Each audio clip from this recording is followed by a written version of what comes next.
The following is a presentation of the Mat Talk Podcast Network.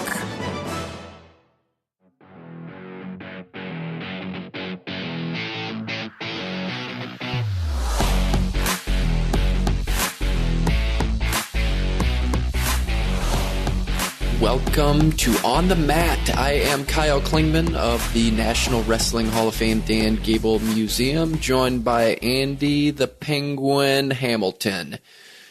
How are you on this brisk day in Iowa, Andrew? The Penguin? Yeah. Explain. Well, you like baseball. And Penguins like baseball? No, you like baseball, and there was a baseball player for a team you don't like that was nicknamed the Penguin. Ron Say. Yep. And the NCAA championships are in Pittsburgh. And you know what the hockey team is named? Pittsburgh Penguins. And that's where the arena is going to be. So there's your connection. And how does that connect to me?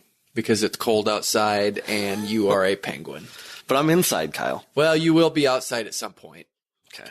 Hopefully it's not too cold. Hopefully you're getting through your congestion. It's that time of year. I got a little bit too. I hate this when you get that and you're plugged up a little bit because I'm just on the tail end of it. So hopefully you're feeling good. I'm feeling good because when we are on this show, we're always feeling good because this is where we want to be. We're strong. We're focused. We're energized. Yeah, we're all those intangibles every single time. And as we dig into our mailbag, I got to say, I'm impressed with Ray.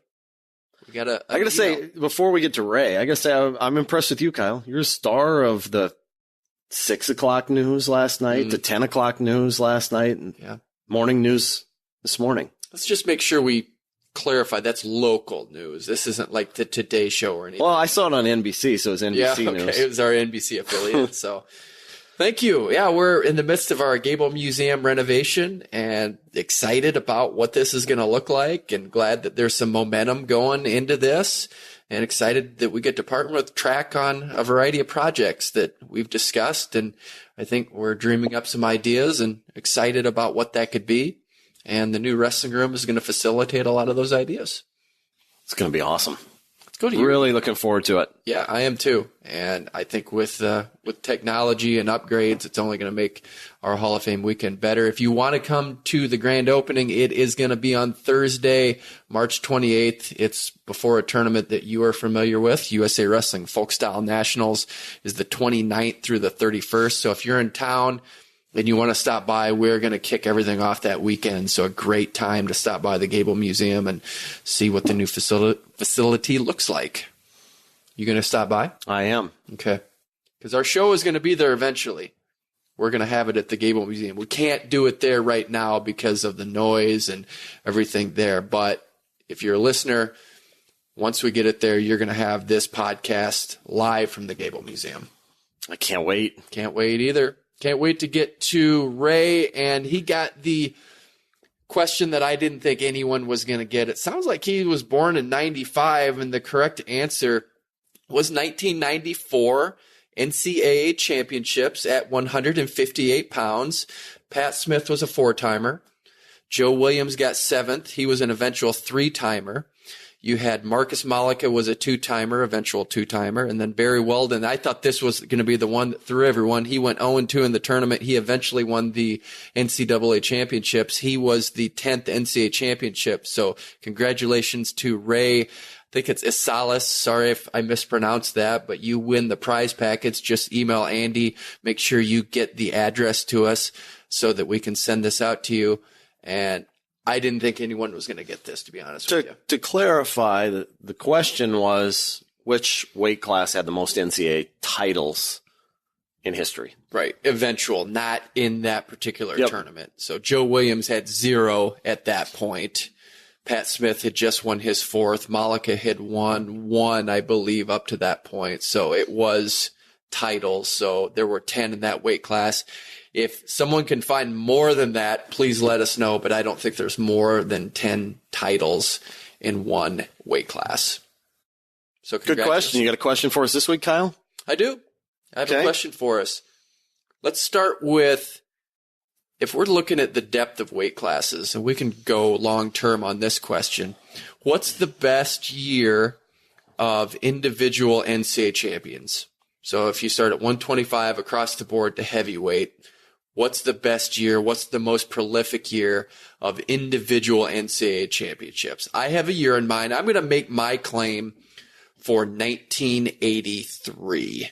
I think there's enough that warrants that being the best collection of NCAA champions across the board.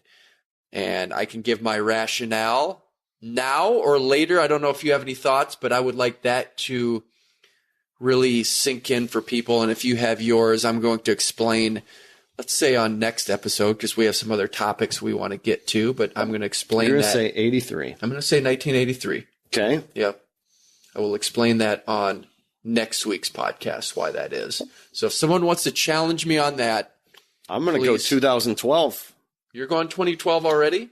Just like on the spot. Okay. You're throwing 83 at me, and let's run through them. Okay. Quick. You want to go 83 first? Yeah. Okay. So we'll start at 118. Adam Questis from Cal State Bakersfield, 7 seed. Doesn't give me a lot of credibility right off the bat, but as you go up the line, Barry Davis, 3-time NCAA champion who makes an Olympic team the following year, ends up being a 3-time world and Olympic medalist. 134, Claire Anderson, who we were talking about in that 1981 NCAA championship bracket, which I thought was one of the toughest ones. He transferred to Oklahoma State. He wins the championship that year. Get into 142, Darryl Burley. I think he's underrated. 4-time NCAA championship finalist, 2-time champ from Lehigh. He won a title at 142 after redshirting in 1982. Nate Carr, I think this may be the best finals rivalry in the history of the NCAA championship. Nate Carr and Kenny Monday. Kenny Monday becomes an Olympic gold medalist in 1988, wins the NCAA championships the next year. Nate Carr, a 3-timer Olympic bronze medalist. I think you can argue that's the best finals that we've ever had. It happened twice. 158, Jimmy Zaleski, 3-time NCAA champion, arguably the greatest wrestler of the 1980s, won 89 matches in a row to end his career. 167, Mike Sheets makes the Olympic trials finals against Mark Schultz, who happens to be the 177-pounder in this, who wins an NCAA championship that year, an Olympic gold medalist the following year. Ed Bannock, a 3-timer. Mark Schultz was a 3-timer. Ed Bannock, a 3-timer. And then Lou Bannock was also a 2-timer, an Olympic gold medalist. So you end with 3 Olympic gold medalists. That's my number 1. That's pretty good. That's pretty good. Top that. Sounds like you're going to try. I'm going to look at it here. Okay. When you look at 2012, I think, I don't know, 2012 is better, but I think it's in the ballpark. Matt McDonough. Okay. 2-time NCAA champion, 3-time finalist. Logan Stieber, 4-time NCAA champion, world champion. Kellen Russell, 2-time NCAA champion, 4-time Big Ten champion. Frank Molinaro, Olympic 5th place finisher. Yep. Kyle Dake, 4-time NCAA champion, world champion. David Taylor, 4-time NCAA finalist, 2-time NCAA champion, 2-time Hodge Trophy winner, world champion. Ed Ruth, 3-time NCAA champion. Steve Bozak, Cam Simaz, Tony Nelson, 2-time NCAA champion, 3-time NCAA finalist. You got some studs there. Yeah. You got some studs there. It's not completely written yet. Molinaro making a comeback. I shouldn't say making a comeback, but Molinaro's back, going back down to 65 kilos. Kyle Dake, David Taylor trying to double up on world championships this year. You're right. It's not written by any means. So you could, 2012, when you go through the credentials, I think half still have careers ahead of them and going through at least the 2020 cycle. So history yet to be written. So let's put that one on hold. Maybe not quite on par with 83, but off the top of my head, that's not too bad, huh? It could be. It could be on par if they win Olympic titles and get in the mix. So I think that's a really good one to examine. So again, if someone has another weight class they want to chime in with, please let us know. But before we get to our guest, which happens to be Big 12 Commissioner Bob Bowlsby, we're going to talk to him about a variety of interesting topics. This week's question of the week is, how long does it take to get good? And as it pertains to the sport of wrestling, I've been fascinated by this topic because organically I've heard people say, hey, it took me 10 years to get good at whatever their endeavor happened to be, whether it was business, whether it was wrestling, whether it was another sport. Across the board, I've heard 10 years. Now, in qualifying that, I had heard this from Bill Zadek as well, who happens to be the USA Wrestling national team coach for freestyle. He had said it's 10 years of elite level training in a row. So it's not just 10 years and you're just kind of hanging out and you're feeling your way through and then all of a sudden you get good. It's 10 years of very deliberate, insightful type of thinking and practice in order to get to that level. And as we think about that and where we are in the scope of wrestling, these athletes are getting good a lot quicker than they ever have because of training environments, because of tournaments, and I think because of the youth movement, which we've talked numerous times about, I think these guys are getting good way quicker because of that high level of competition way, way earlier than it ever has been. Yeah, they're exposed to so much more now. So much more technique that they can watch at their fingertips online. Matches they can watch with the best guys in the world. We've talked about this in the past. Remember like Satiev, where we talked about you might be lucky if you see Satiev one match every 4 years at the Olympics. Mm-hmm. And last year, Petrishvili, 2017, I bet we had 20 matches of Petrishvili on our platform with Euros, seniors, and U23s, and World Championships, seniors and U23s, and World Cup, and things of that nature. So you got so much more at your fingertips now. Got the regional training centers have accelerated everything. I remember Doug Schwab telling me when he had stepped into the Iowa room, he might have been had maybe less than 5 college level workouts that he had gone through. Now kids are coming in with 100, 150, 200 college level workouts under their belt. Think of how much, just look at how many true freshmen we've had as national champions here in the last 5 years. It's been incredible. So I think what we're seeing is that timetable, everything's getting moved up, and maybe the longevity of careers isn't what it once was. I mean, we've had Bill Zadek on as a guest. He won his first world title at 33. I don't think we're going to see a story like that maybe ever again in our lifetime, where somebody doesn't break onto the scene and win a world title until 33. But, we saw our first world champion at age 19 in 2015. And I think that that's going to be closer to the norm than somebody winning on the back half of their career for the first time. And I think that's why it can be difficult at times, because especially with wrestling, it's hard to play for the long game because it does take that learning curve to get to that point. And guys are getting better quicker because they're in that elite environment a lot quicker. I mean, and I think the regional training centers is an example, because you have high school kids working out side by side with high-level senior competition. And if you're telling me Doug Schwab had only had 5 high-level college practices, what'd you say, going into college? Yeah, if that, maybe. It might not even been that many. If that. And look at, he graduated in 2001, and then he made the 2008 Olympic team. And he kept getting better and better and better. I think he made the 07 World Championship team and then 08. But he had a learning curve he had to go through. So if you talk about that, he won his first NCAA championship in 99, started in 98. There's your 10 years.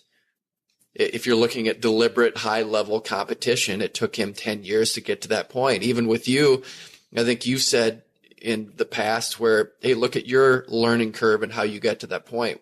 How long did it take you to finally understand the inner workings of, here's how the press works, here's what I need to do? It's repetition and time after time after time. And then you cross a threshold and then you're able to understand it conceptually in a way you didn't before. I think back to like some of the things that happened in my career, and one of the things that was most beneficial for me was one class I had in college. I learned more in one class, news editorial problems, with Steve Bloom than I probably did in all of my other classes combined, that put me on the path to where I got on as a journalist. And so I think probably some of these athletes getting around just the right coach for them accelerates their learning curve. And I keep going back to the regional training center, and that was the game changer for the United States. Think about where we were as a country on the international scene in 2008 after the Olympics in Beijing and the summit, right, out at Colorado Springs, where they get all the minds together and tried to figure out what's wrong here and how do we fix things. Guys are going off. The best guys are going off and competing in the octagon.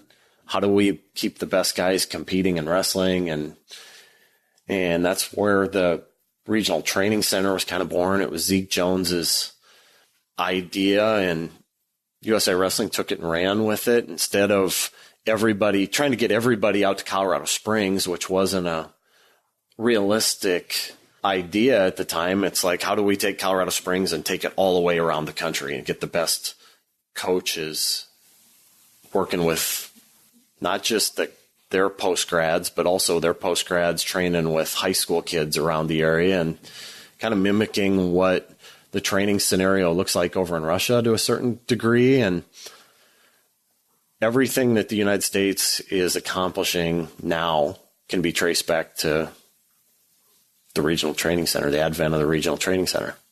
And as Jay Jaggers, who is one of the coaches at the Ohio RTC, he put it, you can have a training environment where you have a 3-man round robin, and you can have a high school kid, you can have a current college student, and you can have a Logan Stieber who's graduated, a world champion, all training in the same round robin at the same time.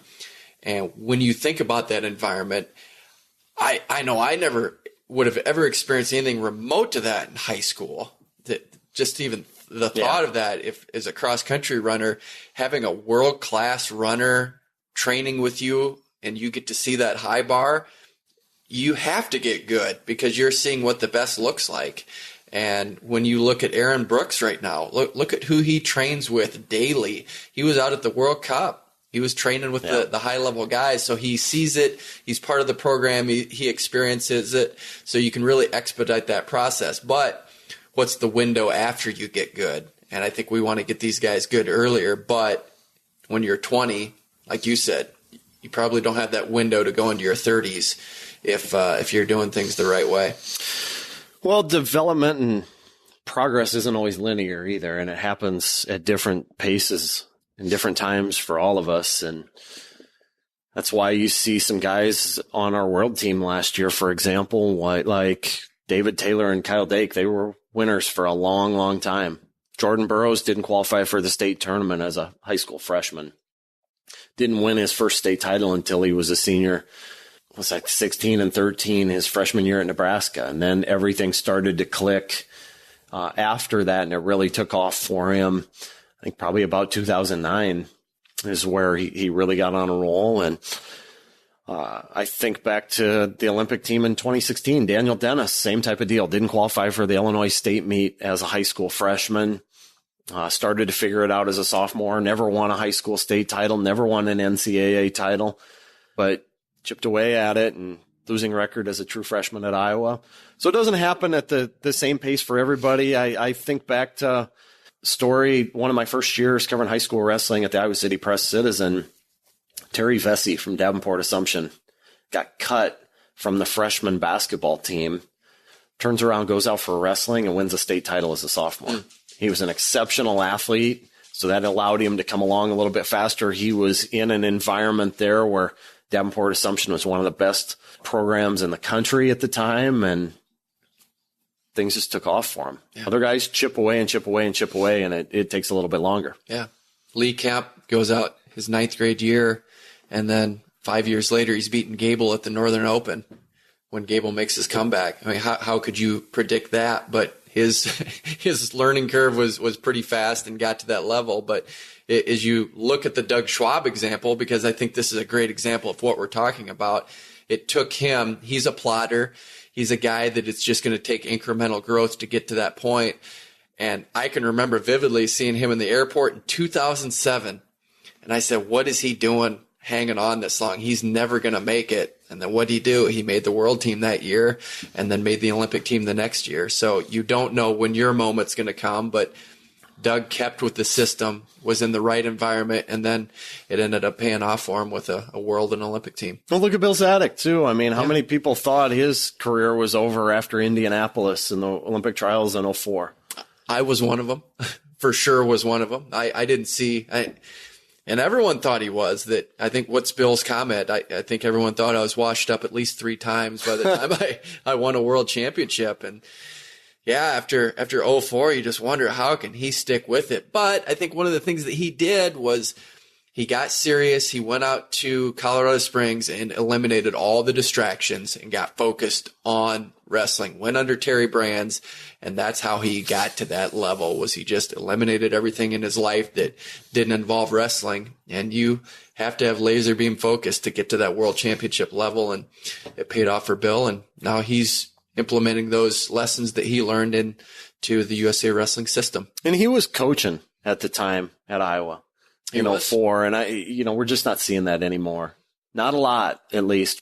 Great topic of conversation. We're going to have more good insight from our guest today. Bob Bowlsby, the Big 12 commissioner, is coming up. What do you say we get to a guy that you've known pretty well over the years? What do you remember about Bob being at the Press Citizen?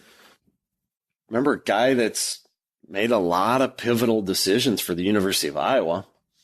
You think about what he did there, a lot of gutsy decisions. Brought in Kirk Ferentz. It's pretty incredible when you hire a football coach and he's still there 20 years later and he becomes the school's all-time leader in victories. That was a heck of a hire, and that was not the popular hire, consensus popular hire across the board at the time. Turned out to be a really good one. He's made some gutsy moves. I mean, how many athletic directors would fire a wrestling coach with 3 national titles coming off the kind of success that Jim Zaleski had? 9 seasons, 8 of them in the top 4 nationally. And he's an alma mater popular guy, and he lets him go. That was a gutsy move. We'll get to Bob Bowlsby. Our guest today has a rich history in the state of Iowa. He went to Waterloo West High School, wrestled under legendary head wrestling coach Bob Siddons. Then he went to the University of Northern Iowa as assistant athletic director for facilities. And then get this, he becomes the athletic director at Northern Iowa, University of Iowa, Stanford, and now he is in the position of commissioner of the Big 12. Bob Bowlsby, how are you? I'm great, guys. Good to be with you. Well, when I go through that progression and we think about Bob Siddons, your high school wrestling coach who passed, of course, he coached 11 state championship teams in his 27 seasons and was Gable's head wrestling coach too. When you think about Bob Siddons and where you are, how much influence did he have? Well, I had honestly, 2018 was a tough year for me because I lost my dad at age 89, and I lost Coach Siddons about 3 months later. And so they both had good, long lives, but in terms of men that have had an impact on my life, those are the 2 principal ones. And, Coach Siddons, he imparted lessons that I think I'm not the only one that uses every day. He talks about you not taking a back seat to an opponent, not being feeling hard and doing the things that are necessary, commitment to the team and to helping everybody get better. I mean, they're lessons that you can apply in every walk of life. And I think Coach Siddons had a profound impact on my life, not only when he was coaching me, but while I was a college wrestler and after that, but throughout my life as well. We have remained close and been, it was a different relationship as an adult going back and having Coach Siddons as a friend and mentor. And it's different than having him be your coach as a as a 16, 17, 18-year-old. So I knew him both as a young guy, where he had a profound impact on my life and on my competitive career, but I also knew him as an adult, where the way he treated people and the way he went about his business was an influence in how I learned to do those things as well. One of the things that I respected with you was that when you would come back to Waterloo, you would grab your dad, grab Bob Siddons, you'd come down to the Gable Museum. Why was it important to make sure you kept that relationship going strong, and that it was that important to you to have your high school wrestling coach that you would go pick up and actually do stuff with? Yeah, well, I mean, to my previous comment, I mean, we became adult friends afterwards, and I tried to always call him on his birthday, and Don Huff always did a great job of making sure that there was some sort of luncheon or celebration on his birthday. And I oftentimes was, I was in California or I was in Texas, and I couldn't get back, especially the last few years, and so Don always encouraged me to call in and just say hello to Coach. And I know I wasn't the only one. There were lots of guys that were not getting back that wanted to wish him well. And, he was so vibrant and so full of life. I mean, he was still swimming 3 times a week up to a couple of years ago. And so, it was always fun to come back, because he was a magnet. I mean, whenever you'd get together with Coach, it was always, there were other assistant coaches there. There were other wrestlers from a wide variety of places, and it was always a reunion. And so whether it was coming to the museum or going to lunch with him or celebrating his birthday, Coach Siddons was a guy that always drew a crowd just because of the kind of person he was. Waterloo, Iowa during that era was winning state championships left and right, whether it was East or West. What was the wrestling culture like growing up in Waterloo? Well, it was important, and I got started wrestling at the YMCA, and that was the first place that I ever competed against anybody that was different than me. I knew there were African American kids that lived across the river, but I didn't really know any of them personally, and didn't compete against any of them until I got later in grade school and began to wrestle a little bit. And then the relationships that you make over the course of time, those guys became good friends, but they were also we were great competitors.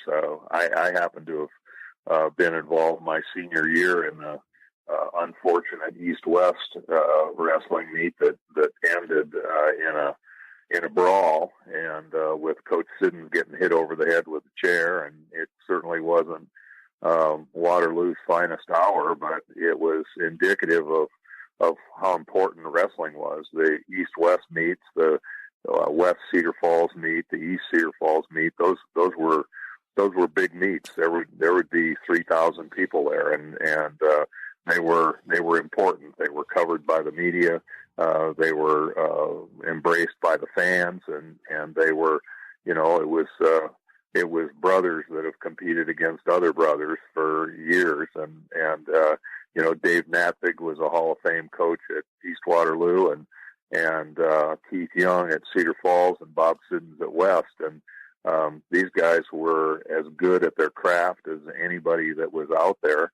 And the athletes that they coached were equally as good. And there were lots of state champions and lots of guys that went on to great college careers that wrestled in those 3 programs. And of course, we always thought we were the best at West, but likewise, the East guys and the Cedar Falls guys had their claims to lots of high achievement as well. Bob, I've got a 2-part question for you. Number one, what was it like watching the Gable story unfold in front of your very eyes there during your teenage years? And then also fast forward about 30 years, what was it like being Dan's boss? Well, all of us aspired to be like Dan Gable. He was 4 years ahead of me in school, and I can remember going up as a junior high kid and also seeing him at the YMCA.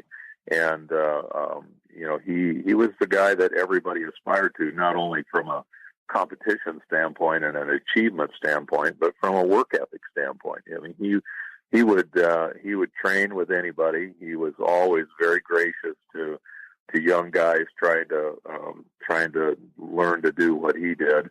But he was always, more than anything else, he was a role model. And as anybody who knows him or knew him in those days, I mean, Dan wasn't exactly Mr. Social during the time he was competing. He was very focused, and of course had the terrible tragedy of his sister's death. And he was all business, and as long as you were willing to be all business too, he would help you and serve as a mentor. And so, everybody that was my era at Waterloo West was they considered Dan Gable a god, and that continued through his days at Iowa State and through his Olympic career. And I remember so vividly when I was the year he lost in the NCAA tournament. I was with a bunch of friends and wrestlers, and we were all just in shock. It was like, that can't be. There's no way he lost. It couldn't be that he lost.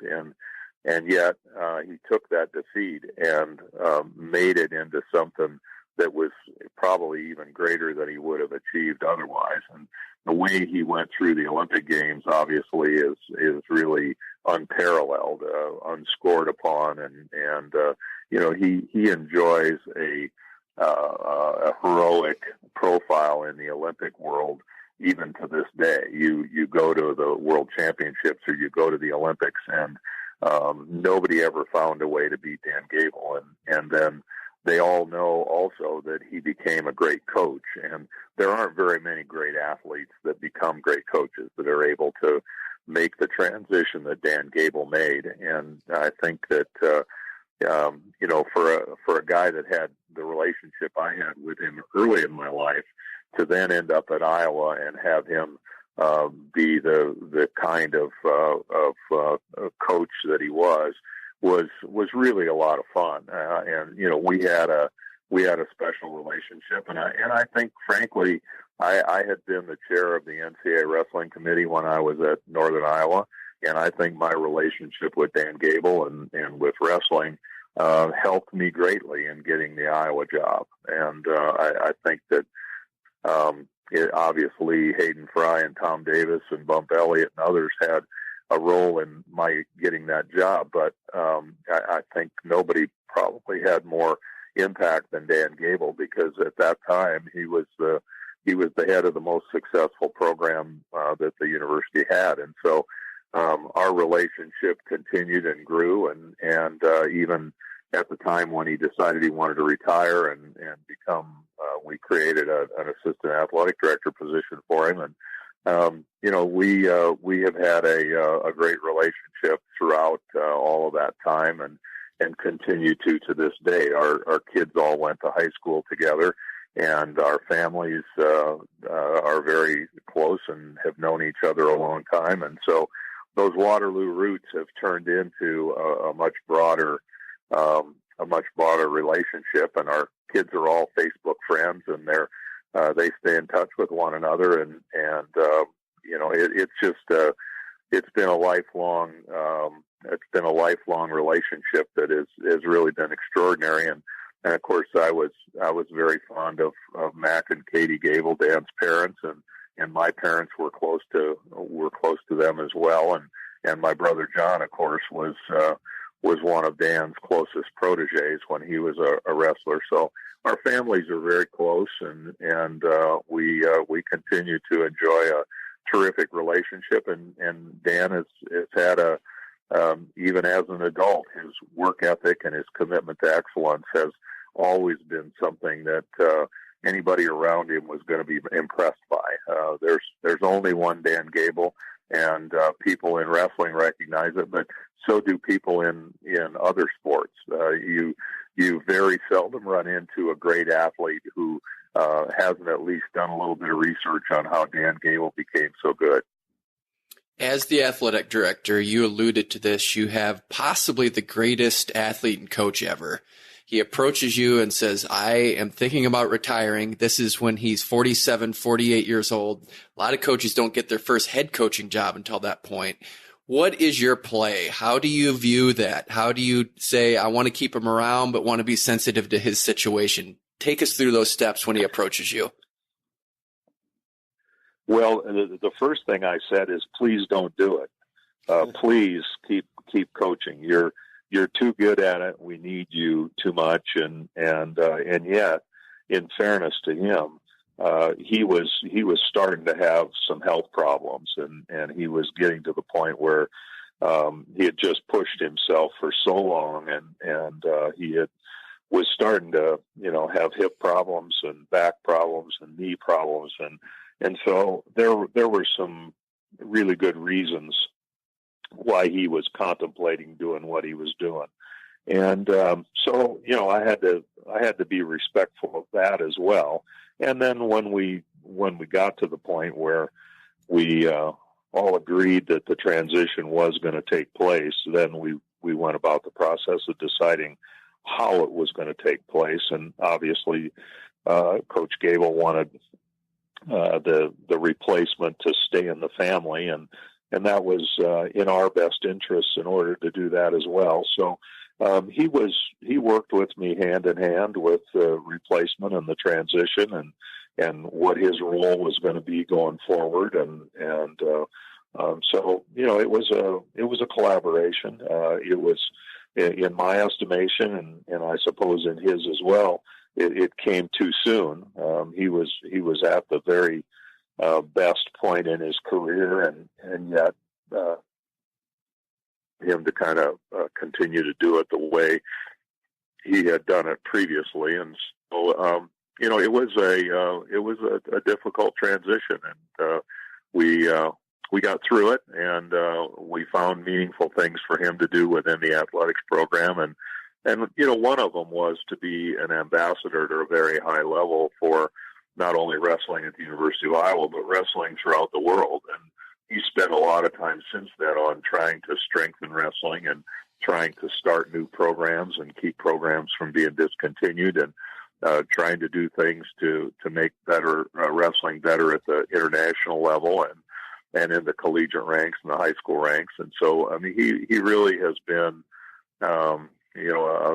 an elder statesman for the sport of wrestling, and you can't do that unless you enjoy an iconic status like he enjoys. So, I guess if you ask what was the first thing I did, the first thing I did was I tried to talk him out of retiring. But beyond that, once it became apparent that was going to be required, then we collaborated and worked together to try and envision what the future would look like.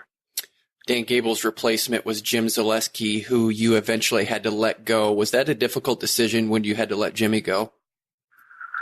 Well, it's anytime you make a personnel change, it's difficult, especially when it's a three-time NCAA champion and somebody that I had known since high school. I actually refereed a lot of his matches when he was at Cedar Rapids Prairie, and so it was a very difficult transition and one that we didn't rush into. But it was the program had declined somewhat. I think it would be difficult to assert that it hadn't, but those things are always tremendously difficult. And I like Jim Zaleski and his family a lot, and I'm glad that he's landed on his feet at Oregon State, and he's done a good job there. And it was a very difficult time and a difficult process. Was Tom Brands your only choice? Well, I had great affection for Tom, and he had been on the staff, and he had been a finalist for the position when Jim was hired. And I think there again, we had an awful lot of good people that had come through the program that had chosen coaching as their profession. You had Barry Davis out there, you had Tom Ryan out there, you had Kevin Dresser doing a good job in the high school ranks. There were there were a lot of people that could have laid claim to it, and but I like Tom a lot. I liked his passion. I like his approach to building the team and managing the team, and so we felt like it was a good opportunity for us and a good opportunity for him. Were you aware of that domino effect that happened when Russ Hellickson was out at Ohio State and then everything kind of fell into place? Was that on your radar when that all transpired? Well, it's a fairly small circle in wrestling, and so you hear those things, but you never know exactly what's going to happen, and I don't think you can spend a lot of time guessing at it. I think you have to deal with what you see in front of you and what you know to be factual at the time. So while we all were hearing things about that, it wasn't absolutely certain that what was going to happen. As far as progress for the sport, you get to see a side that we don't, and we hear a lot of things. We hear that we need to go to a one-semester sport, and then we need to change the season, and we need to tweak some things, have dual meet championship. You have an administrative role. What do we need to do in the sport to get this right and to make it the best product possible? Well, I don't think putting the best product out and doing the best thing for the sport may be necessarily 100% the same. There are those who would say, well, having it be a one semester sport would be a good thing. Well, it's arguable that having it be a 2-semester sport gives a longer period of competition and maybe does some things competitively that are desirable. But on the other hand, wrestling has one of the lowest graduation rates in all of NCAA sports, and so that being the case, does it make sense to have competition in one semester and not in the other? There can be a case made that athletes in general, and perhaps wrestlers in specific, do better during their season than during the off season from an academic standpoint. So, there are. I will say this: I think wrestling has been slow to change. I think it has at times been its own worst enemy. Right now we still have some of the prominent programs around the country that are more concerned about their own individual programs than they are about the health of wrestling overall. We have quibbled with one another over how things should be managed and what kinds of things we should do. An example of that is, we haven't always gotten the best teams to participate in the national duels. It can't be anything but a positive thing for the best teams to compete against each other on a dual meet basis. In fact, that probably is a better product to promote for fans that are not avid wrestling fans, just because there's a team identification more than the individual identification like there is at the NCAA championships. And I've long thought a national dual meet tournament would be a good idea, because I think it would bring people to wrestling that wouldn't get there watching the individual tournament. Now, having said that, I've run the NCAA tournament as the chair of the committee, and I think it's the greatest sporting event there is. But if you don't understand it and if you haven't grown up in it, it's a very difficult thing to access. And there's about 8,000 to 10,000 people that travel wherever that tournament is, and then it's fans from the individual schools. But I've always thought that there were some things we could do in wrestling that would better promote the sport. The average fan that watches it on TV and tries to get interested, they don't understand the components of stalling. They don't understand why you get penalized sometimes and you don't get penalized the other. They don't understand what constitutes a warning and what doesn't. The simpler I think we can make the sport, the more fan friendly we can make it, the better off we'll be. And now, having said all that, we don't want to do things that diminish the sport in and diminish the things that we all love about it. The physicality, the training. That's one of the complaints I have about international wrestling is I think we've taken all the conditioning out of international wrestling. It's predominantly wrestled on the feet at this point. And, I just think that, the Dan Gable model of training for, international wrestling is in many ways gone because the physical, conditioning components of it are just greatly diminished. And I think that, we've made it harder to understand instead of easier to understand. So, I think that, you need to be thoughtful. You need to adhere to the traditions that we all love, but you also have to be flexible enough that you are responsive to the things that are going to draw fans and keep the sport strong and keep it from going away. I mean, we're very close to having no college wrestling programs in the Western United States. And there are a number of really good states, California being one of them, with very strong high school wrestling. But, it isn't too much of a leap to see many of the programs in the West gone one of these first days. And so we need to be thoughtful about it. That's one of the reasons why we took in the affiliate members in the Big 12, because we felt like it was a way to have better competition within our league, but also a way to keep wrestling strong in the West. You covered a lot of ground there, Bob. Great stuff. But I was going to ask you, what do you think is the greatest thing we have going for us right now as a sport, and what do you think is our biggest challenge? Well, I think the greatest thing we have going for it is the devotion of the coaches and the athletes. Wrestling is a tough sport. There isn't any way to sugarcoat it. You can't cheat.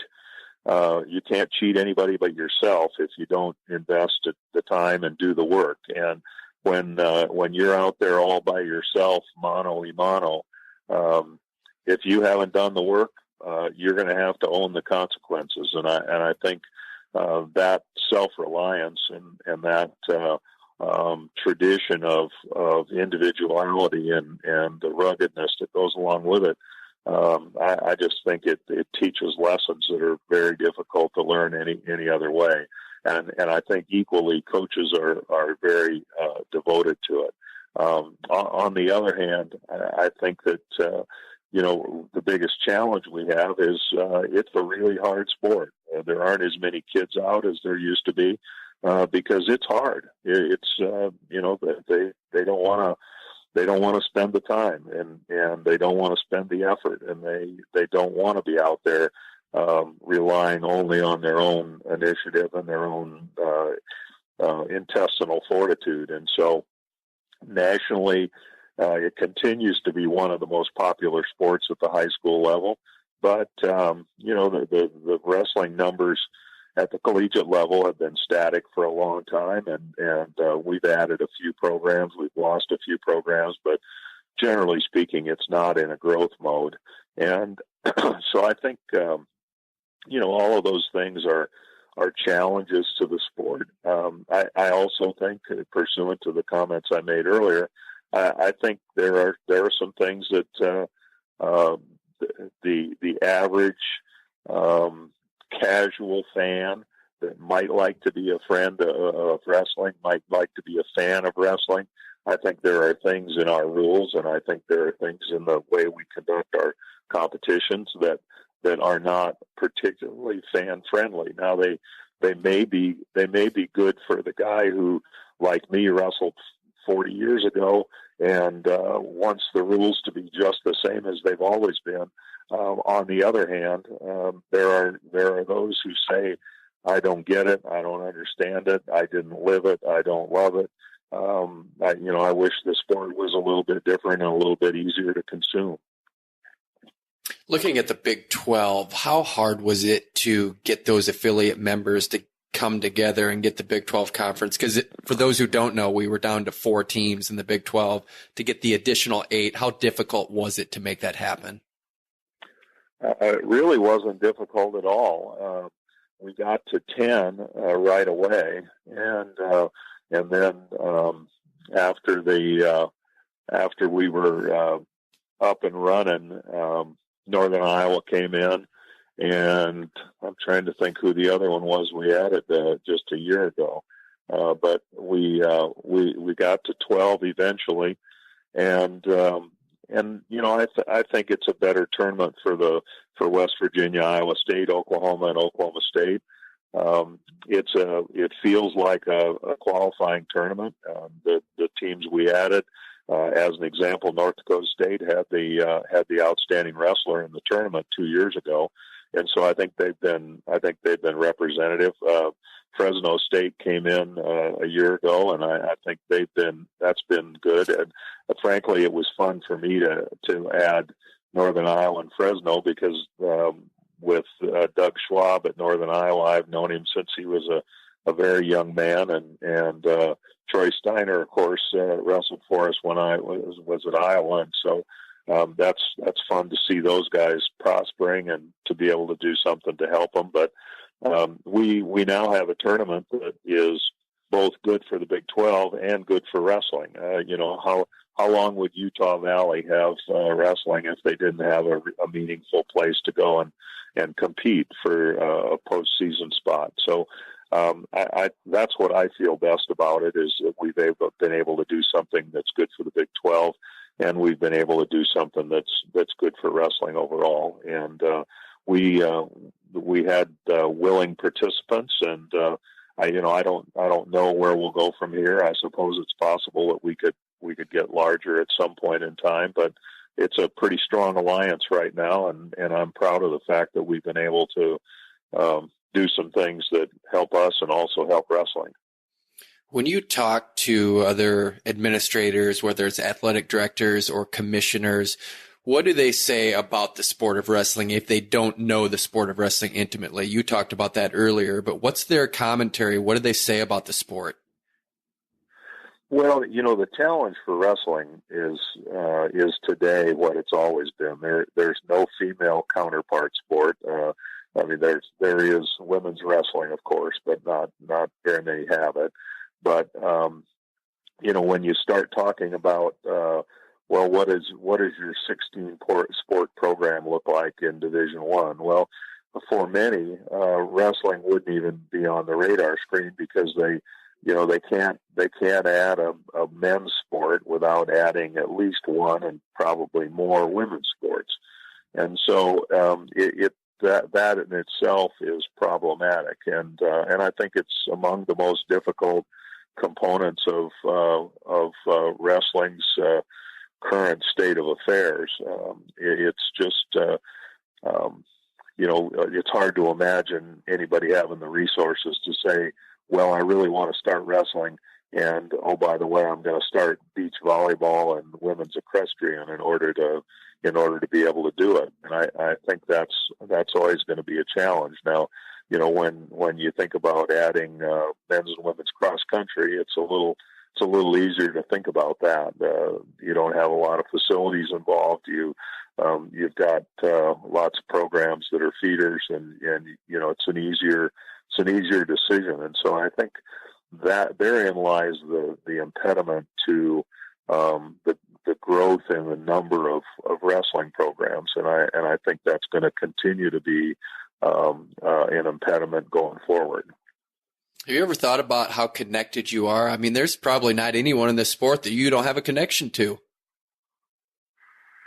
Well, I will tell you this: I know some true crazies in the sport of wrestling, and I also know some of the most influential and hardworking and devoted people that I've ever encountered.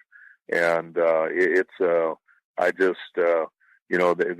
the old adage in athletic administration, you can always tell a coach, but you can't tell them very much. That's really true with wrestling coaches. They're they're tough guys. They believe in themselves, and so convincing them to believe something else is really tough. And yet, I'm one of them. I love them. I love being around them. I love training with them. I love coaching with them. It's a sport that I have very deep roots, and as you said, very many connections with wrestlers, with coaches, with former coaches, with officials. I refereed for 10 years and only stopped when I began as the AD at Northern Iowa, because I just didn't have time for it. But I loved officiating. I loved staying close to the sport, and I coached it for a couple of years and wrestled for a lot of years. And when people ask me what I did in college, I'm proud to tell them I was a wrestler. And I'm also glad that they look at me like, yeah, maybe I won't mess around with you since I now know you were a wrestler. It's a source of great pride for me, and it's a source of many, many relationships that I have both prospered from and really enjoyed. When you look back, we talk about wrestlers and what their impact is. What will Jay Robinson's legacy be in our sport? He's one of the great technicians and great teachers in all of wrestling. I just think he had a big impact on the Iowa program, and obviously had a huge impact on wrestling in general as the head coach of Minnesota. He had really good teams there, and I like Jay a lot. He has made his mark on the sport of wrestling, and I felt bad that his health has been rough lately, and that he's really been through some difficult times. But Jay was a real innovator, and he always pushed the envelope. Sometimes he pushed it in ways that didn't make me happy as his boss for part of the time. But Jay is a good friend and a great influencer in the sport of wrestling. All right, you got to give us your take. Do you like the current FBS championship format with 4 teams? Well, it's I could capably argue either side of it. We were in it this year, and the Big Ten and the Pac-12 were left out of it, and it's hard to be left out. We've been left out before, and it's hard to be left out. But I like it. I think it's far superior to any model we've ever had before. It enjoys 80% plus approval rating with the American public, and you almost never find anything that's that way in this day and age. And so I think that it's there's a lot that's right about it. There were some things we wanted to make sure we took into account. We wanted to keep the regular season strong. We wanted to strengthen September and get more intersectional contests, and we wanted to keep the postseason strong because the bowl system had been pretty good to college football. Whether we go to 8, time will tell. It isn't a foregone conclusion, but there's certainly a case to be made.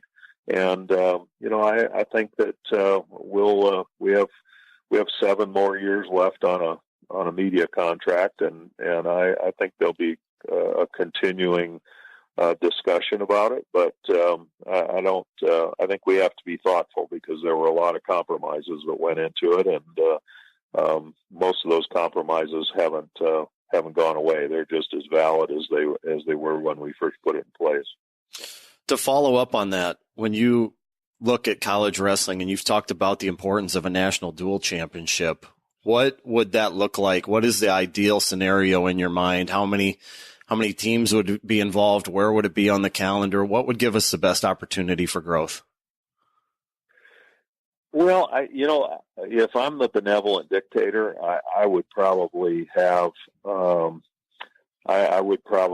an early season that included maybe some individual tournaments like the Midlands that might start after the semester is over in the fall, and go through the holidays and maybe the early part of January, and then do an NCAA tournament that is a little earlier than the one we have now, so it isn't head to head with the men's basketball tournament like it is now. I mean, I've always thought that we really fought for some publicity and a profile that we should have had, because we were typically that first weekend of the men's basketball tournament is the NCAA tournament, and then after that, during the months of March and April, do a significant dual meet competition, and then a dual meet tournament that would take maybe the last 3 weekends of April, and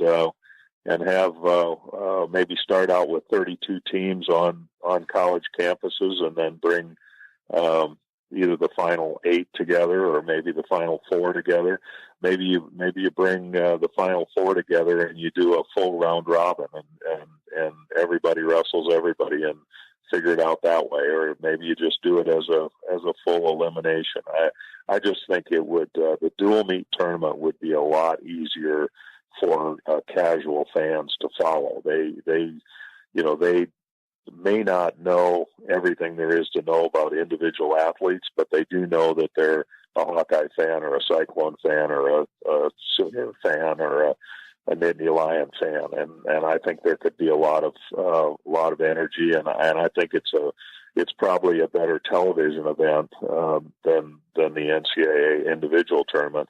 And I wouldn't want the individual one to ever go away, and I wouldn't want there to not be a team champion crowned there. But I think there could be another component to it that would be easier for fans to follow, and maybe give us the opportunity to bring some people to wrestling that haven't been there before. And you look at the success of UFC and some of the mixed martial arts things.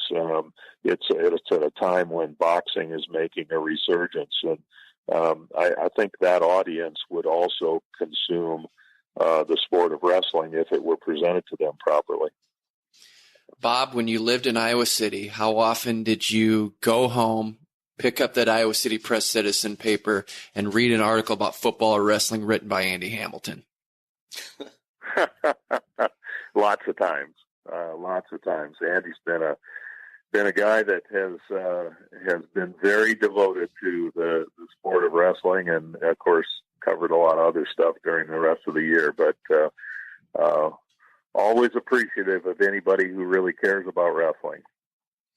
Bob, we are appreciative of you for being on our podcast. A lot of great information there. Appreciate your candor and your insight about the sport and the FBS system. We talked about that a little bit, but thank you for being on the program, and thanks for being involved in the Gable Museum and a slew of other things that involve the great sport of wrestling. Well, I'm very proud of my hometown, and proud that the museum is there, and always happy to support, and not only to support the museum, but to support wrestling in general. And thanks for all you guys do to make it the great sport it is. Well, and I will say this, you're a fine young lad. Well, consider that I know where that came from. That warms my heart. Yep. Well, that came from your coach, Bob Siddons, and thank you for being on the show. I'm sure we'll see you at wrestling events throughout the country. I'll look forward to it. Thanks, guys. All right. Thank you.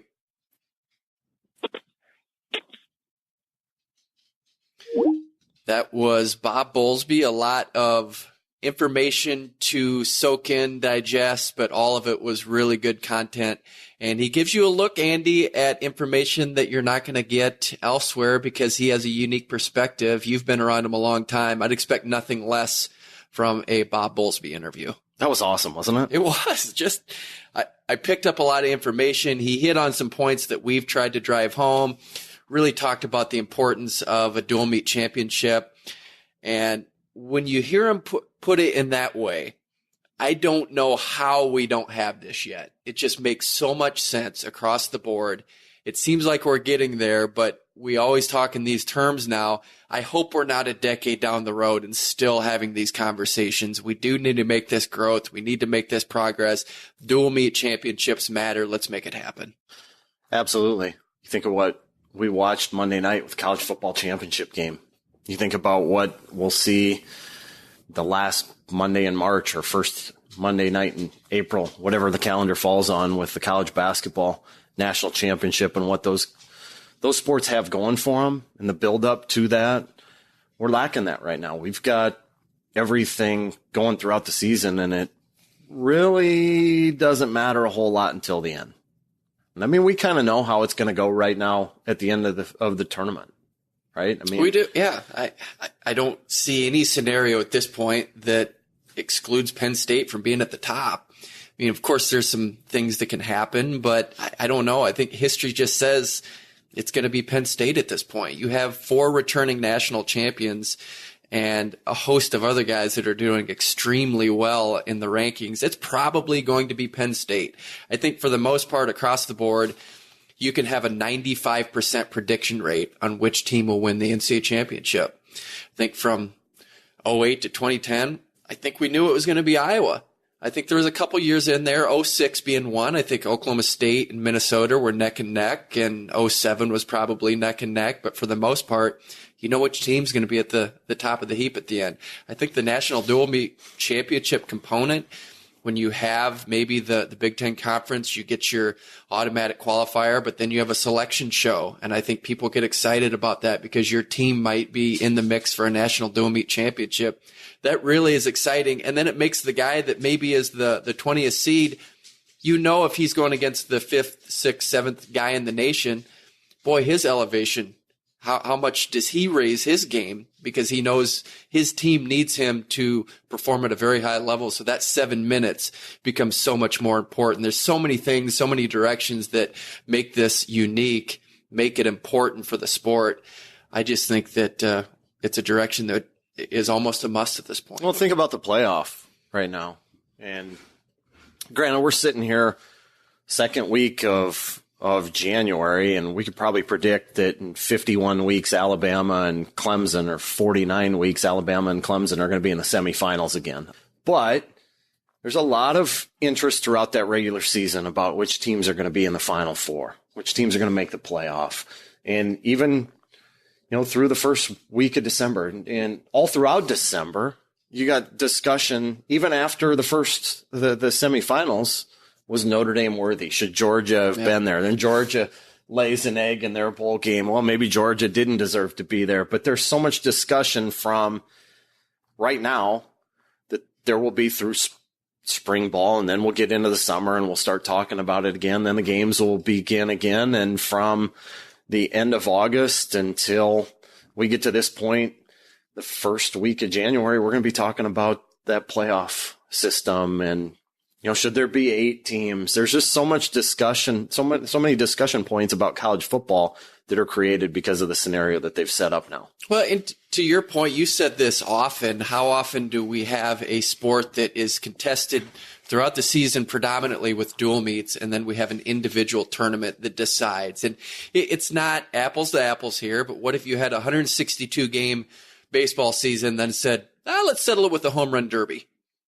It's not exactly comparable, but the point is valid to a certain degree that you're not competing on the same level. So we do need something that is comparable. Yeah, and then even what we talked about last week, it's scored the same way for dual meets. It scored one way for dual meets, and then it scored a completely different way for the national championship tournament. Yeah. And then if you lose, you still get the same amount of points. You're rewarded for bonus points on the backside. So you get a half point for advancement, and then falls are still worth 2. Why are you cutting the advancement in half, but not the major decisions, technical falls, and falls in half when you get on the consolation side? We have a lot of things to work through as a sport, and I wrote this in my column for this week, I can't think of a period of more transformation that's ever occurred in college wrestling than the one that we're in the midst of right now. You think about it, the 3-point near fall is extinct in college wrestling. That had been part of the sport for decades.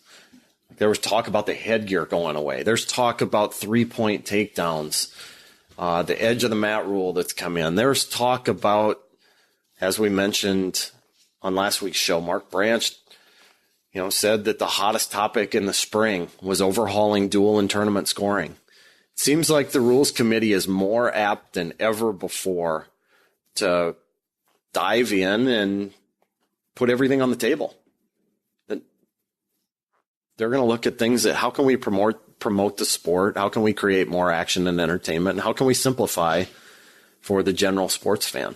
And a couple things to consider as you put this seed into my head was just thinking about the progression. I'm not sure in the early stages of wrestling that maybe it was never meant to be a spectator sport. Maybe they viewed it as an interscholastic sport where it was more to develop young men and use it as a training tool. I don't know. I'd like to get into the logic, and then it kind of morphed into something else. And I think when Myron Roderick got on the scene and started promoting it, and then Gary Kurtelmeyer took it even higher, I've heard with the University of Iowa, before Gary Kurtelmeyer got there, when Dave McCuskey was the head wrestling coach, his view was, we don't really care about the fans. We just want this to be an athletic competition.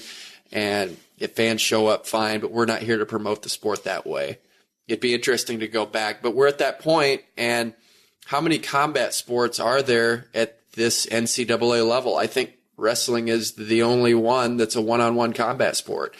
And in that frame, we're doing pretty good for ourselves because there's not anything comparable to what we have.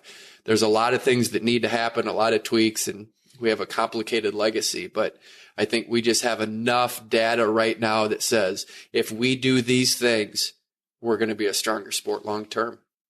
Yeah, I think I've said this for years on, even when David Mercatani and I were doing Weighing In, that we talked about some of the changes in the sport. And one of the things that I said is when you've got a guy like Bob Bowlsby who's willing to sit in on the Blue Ribbon Task Force, a guy as connected as he is, that's invested like he is in the sport of wrestling, and he's telling you that you need to do this as a sport to strengthen yourself for the long term, I think we need to listen.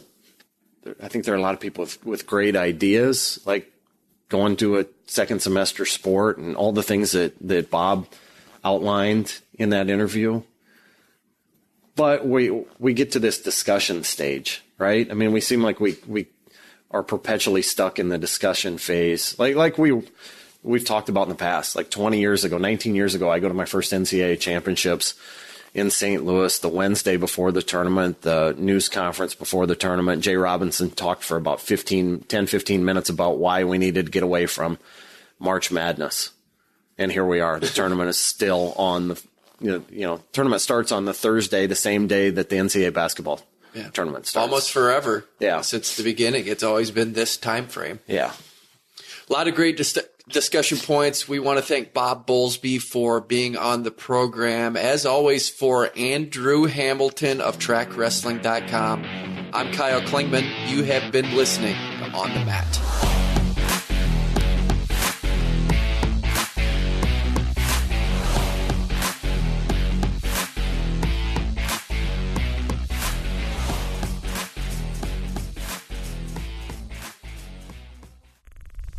Show is part of the Mat Talk Podcast Network. For more wrestling podcasts, head over to MatTalkOnline.com.